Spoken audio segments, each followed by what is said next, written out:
Hello everyone. We are on block number 5. Can you believe it? My name is Lisa and I'm with Lisa Capen Quilts, and we are doing the mystery quilt called Dream, Hope, and Love for 2018, and we are already on week number 5. I cannot believe how fast the weeks are going by.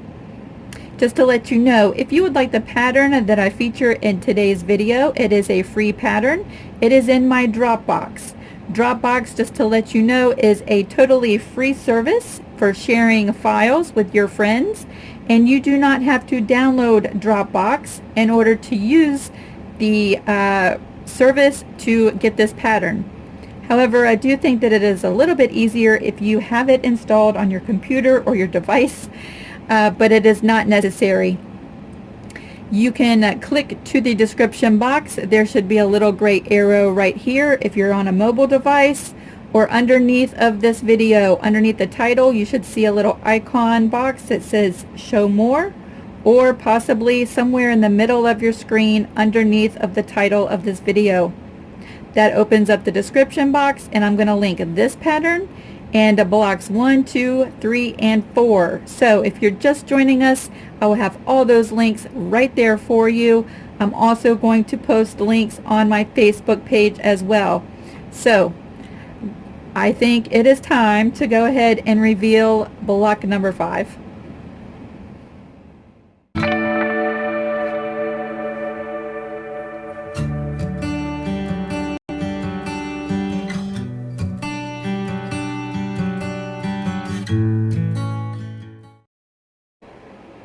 If you are just joining us, we're going to open up the binder and do a quick review of the weeks before this one. And our first block was the Dresden.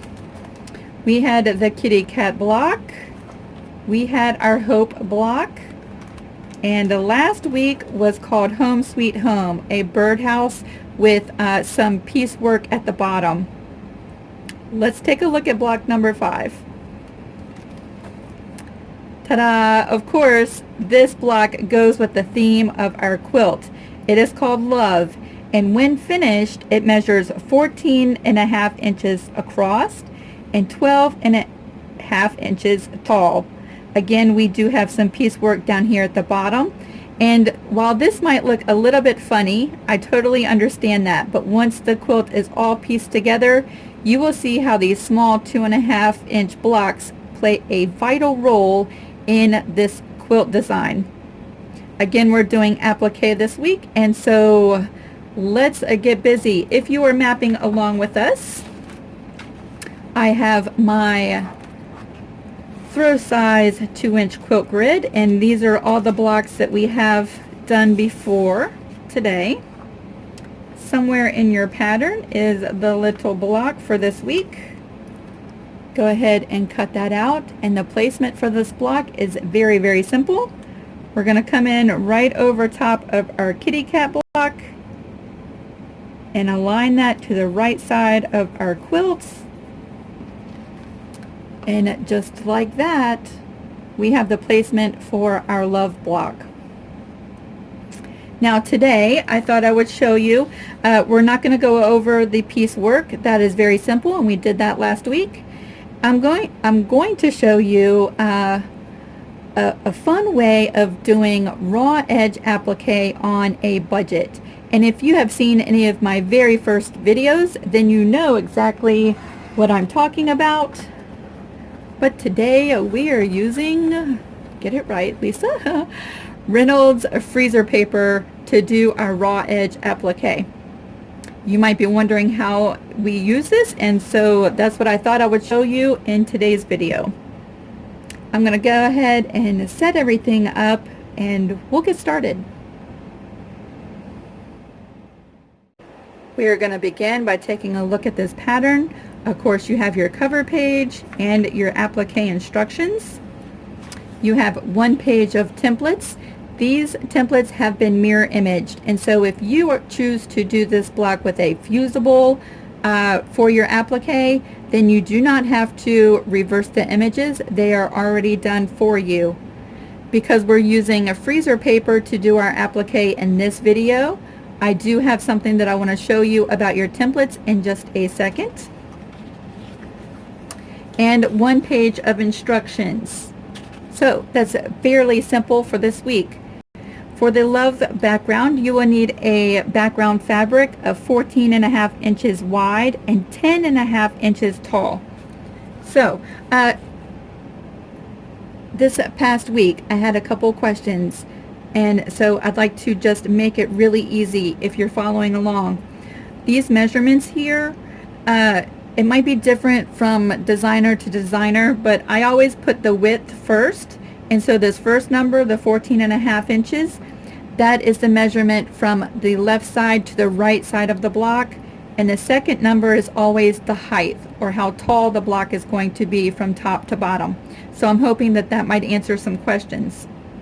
Our love background is 14.5 by 10.5, and I've already pre-cut that. We will need 7 fabric squares, 2.5 by 2.5 inches, and you will piece those together into a strip just like this.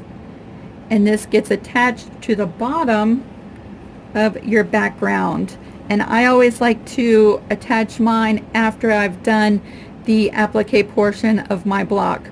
I have a really small throat space on my sewing machine, and so the smaller the block, the easier it is to maneuver everything around.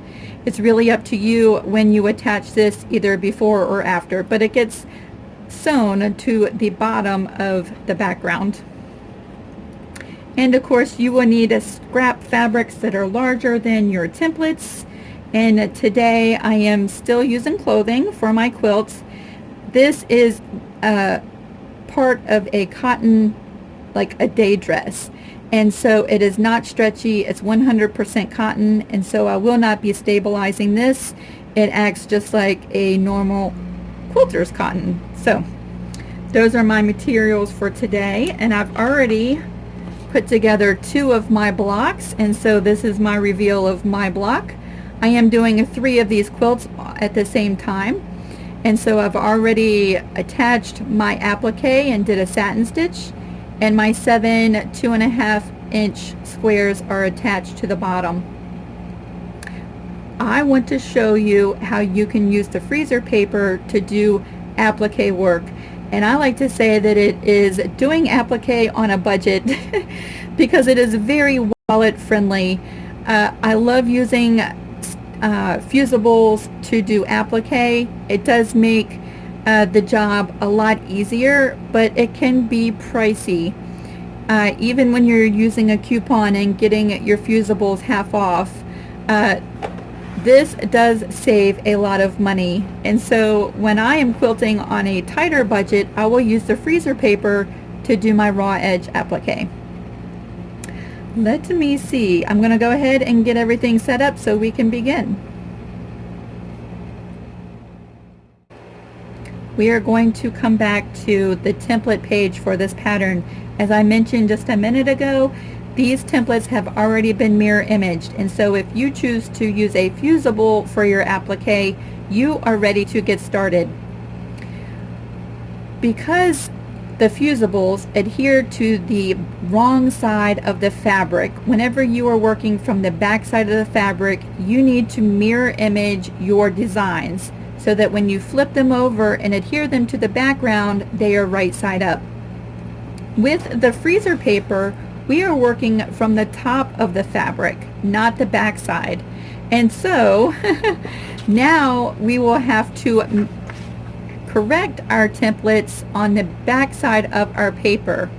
Let me show you a quick way that I like to trace from the back side of my paper, because I do not have a light box, and standing at the window can be a little tedious sometimes. And so I just grab my largest square ruler that you can see through that, and I have a little clip up here at the top. You could use a clothespin. I just clip my pattern right to my square ruler, and then I can maneuver this and hold it up to the light and be able to see my pattern right through the paper, and I can trace my design very easily.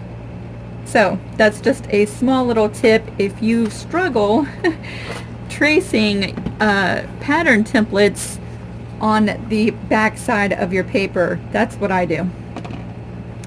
Again, because we're working from the right side, we need all of our letters to be right side up and not mirror imaged. So I've already pre-traced those 4 letters.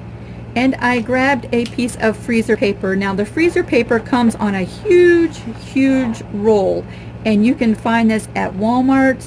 It's 150 square feet on this roll, and so it lasts me a long time. I use it for printing on fabric, I use it for applique, I use it for turned applique. Just, there's a lot of ways that you could use this in the quilting studio. So that lasts a long time. I just cut myself off a small piece.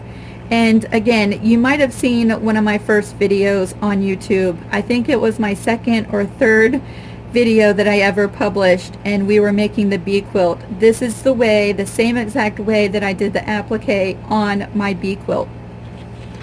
With my small piece of freezer paper, I want to show you that the freezer paper has a dull paper side that is not shiny, and that's the side that we actually trace and write on with our pattern.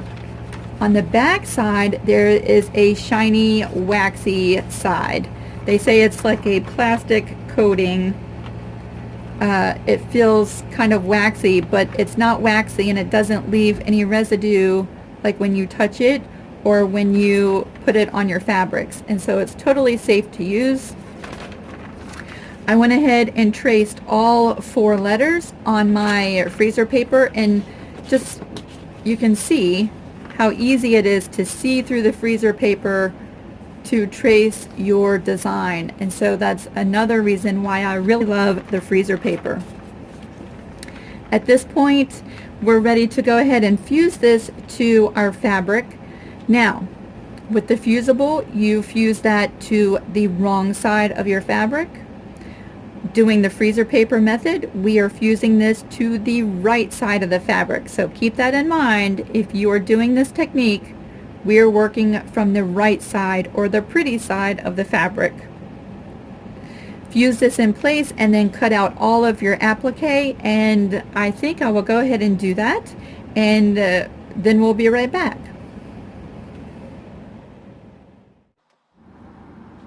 As we come to the iron, remember we are applying this to the pretty side of our fabric. For my iron settings, I have my iron set on the highest cotton setting and absolutely no steam. So we're not using steam during this process. And now I'm just simply pressing the freezer paper to the pretty side of the fabric. And this takes a few minutes. You want a really good bond with the paper, with the fabric.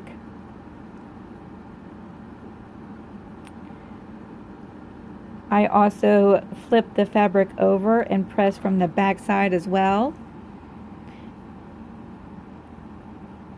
And just keep going through just like this. And you'll be able to tell when the freezer paper is really bonded with the fabric. Don't worry, it all comes off. And just finish pressing just like this.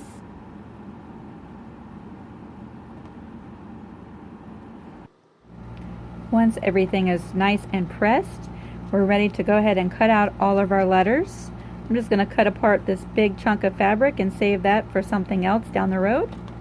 And then this top piece of fabric, and you can see how easy the freezer paper just peels right off of the fabric. There's no sticky residue. And now we are just simply cutting out our letters directly on the line, just like this. The freezer paper does act as a stabilizer. It's a temporary stabilizer while we cut out each of the designs. And we're just going to go through and cut out each one, just like this. And there is our E. And now I can go through and cut the rest out.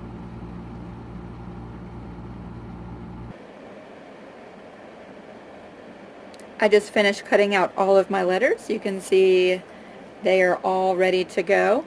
I have my background fabric here on my pressing board, and that's already cut to size, and so we're ready to go. And I've just been playing with the placement of each one of my letters and have that pretty much where I would like them to be.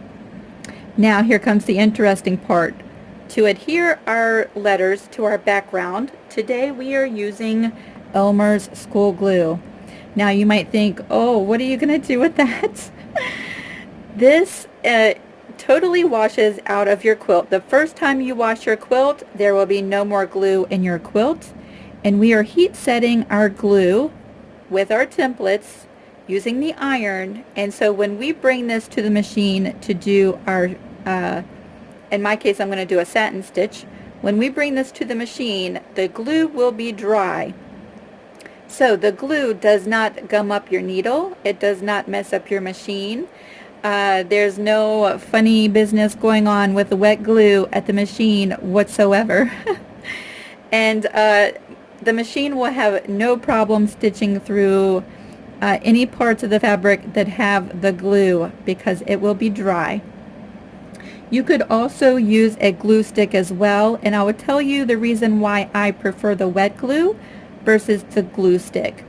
Certainly the glue stick works just fine. I will tell you, when I'm using it in this manner to do raw edge applique and I am rubbing the glue on my fabric, the glue stick tends to pull the fabric off of the freezer paper and sort of messes up the whole reason why the freezer paper is on there. The freezer paper is acting as a stabilizer at the moment.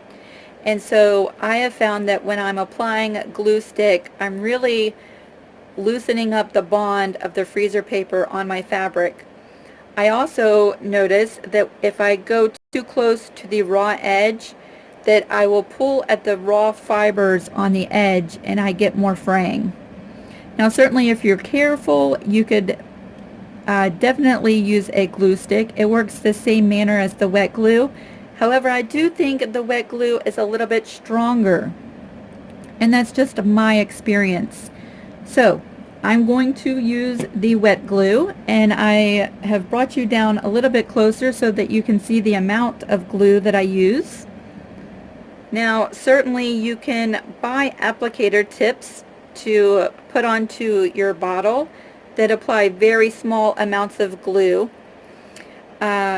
I've just always used the original tip that comes on the bottle of glue and have gotten really used to applying the glue that way. If you have troubles with applying too much glue, then maybe you can investigate in some of those tips. I will try to find a link for the tips that go onto these bottles, and if I find it, I will put a link to Amazon for the tips in case you want to try this but you don't like how much glue comes out. Now to get started, I'm going to apply a small amount of glue all along close to the edge of my pieces, and I'm not applying a lot of glue, just it doesn't want to come out. I must be clogged up. Of course I'm clogged up because we're making a video. Let's try this again. There we go. I'm just applying a small bead of glue close to the edge, just like that. I'm not directly on the edge, but we're close to the edge. And I'm just going to go around and lightly apply the glue to this whole piece. Now sometimes if you have used too much glue, when you press this, the glue will kind of squeeze out from the edge of your applique piece. Again, that is fine. When you wash the quilt, that's going to come right out. It's not going to stain or mess up your fabrics. And sometimes if you've used a lot and the fabric that you're using is thinner, you will see a mark where the glue comes through the fabric. This might happen in this case, and I'll show you if that does happen. because this fabric is very thin. If that happens, keep on going. Do not let that deter you. Again, when you wash your quilt, that comes right out. If you're making a quilt that you do not plan on ever washing, take a rag with just some water, not soaking wet, but damp, and lightly rub on those places, and that will come out. Now, while our glue is still wet, I'm just going to put that into position, just like that. And I'm going to take my iron. Again, it's set on the highest cotton setting, and I am not using any steam, and I'm just going to set that right on top of the applique piece. And I'm not ironing, I'm just letting it sit there for a second. And just like that, our glue should be dry. I'm going to let that cool off, and we will apply glue to this next letter. I will do this one with you just so again you can see how much glue I'm using. It is not a lot. I am barely squeezing the bottle, and there is just a tiny bit of glue going onto the fabric.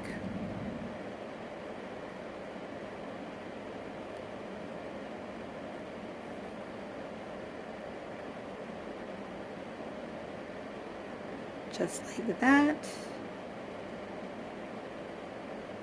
And then just like that. So that's how much glue we've used. I'm going to take this and put it right into position. I'm going to move this one out of the way while we heat set that. Just like that.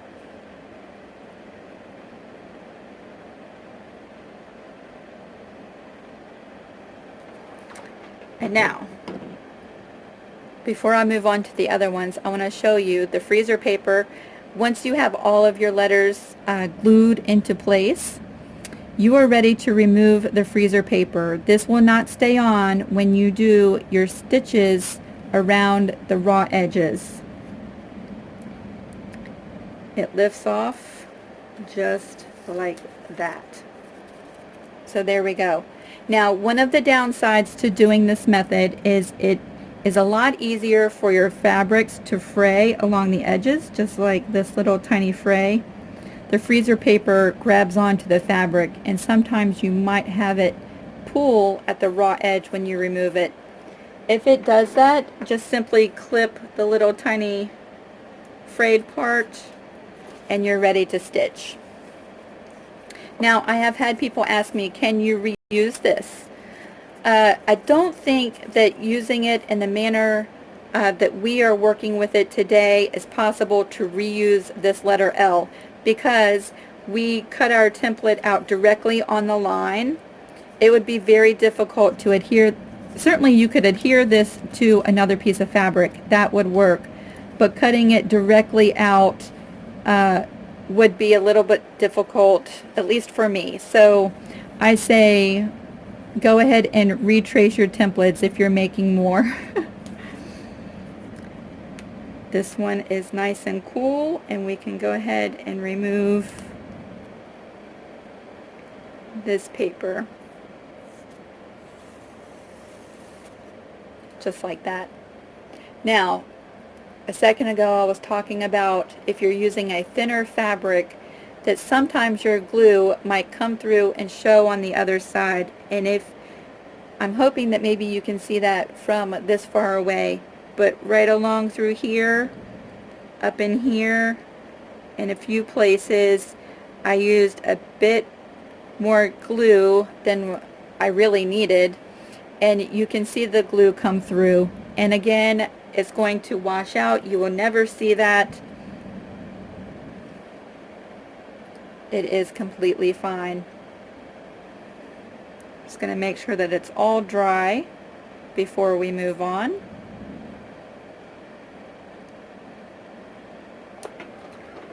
And there we go.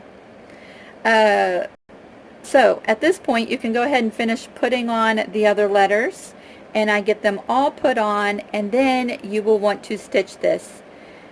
You could certainly use a zigzag stitch, One reason why I like the heat and bond versus the freezer paper method for applique is the heat and bond does help prevent the fabric from fraying. Using this method for applique, you want to make sure that you use a good stitch that's going to prevent this from fraying, because once you wash this quilt, there will be no adhesive holding this fabric down, and a stitch much like a zigzag stitch or a satin stitch, which I'm going to use today, will really help prevent any fraying with the use of the quilt. Now, of course, if you love the look of frayed fabric, which in many quilts I do love that look, then you could simply do a straight stitch and clip all your ends, and when you wash this, the ends will fray. And so that's a totally different look. If that's what you're going for, you could certainly do that using the freezer paper method. And another reason why I do love using freezer paper is because there is no extra weight on my quilt block. This is just fabric on fabric, and even though Heat and Bond Light is pretty thin and still drapes very nicely, you can sometimes tell a difference when you use that product. With the freezer paper method, there is no added thickness to your block, and so that is a benefit of using the freezer paper. I'm going to go ahead and finish attaching my other two letters. I'm going to sit down at the machine and do a satin stitch with my letters, attach my 7 blocks, and we'll meet back when this block is all done. And here we are. I have my finished love block. Again, this does measure 14.5 inches wide, and once pieced together it will be 12.5 inches tall. And isn't that just so cute? Look at the drape. Because we used the freezer paper, there's no heavy adhesive on the back of our fabrics. Now, one thing I did not want to leave out, and I wanted to remember to tell you, is that most certainly when doing this method of applique, you will want to stabilize your work when you are doing the stitches around each one of your applique pieces. I use coffee filters sometimes, and today I just grabbed a couple pages out of this phone book. This works as a really good tearaway light stabilizer. Now, because we don't have the fusible on the back of our template pieces, I doubled up my stabilizer and I used 2 pieces.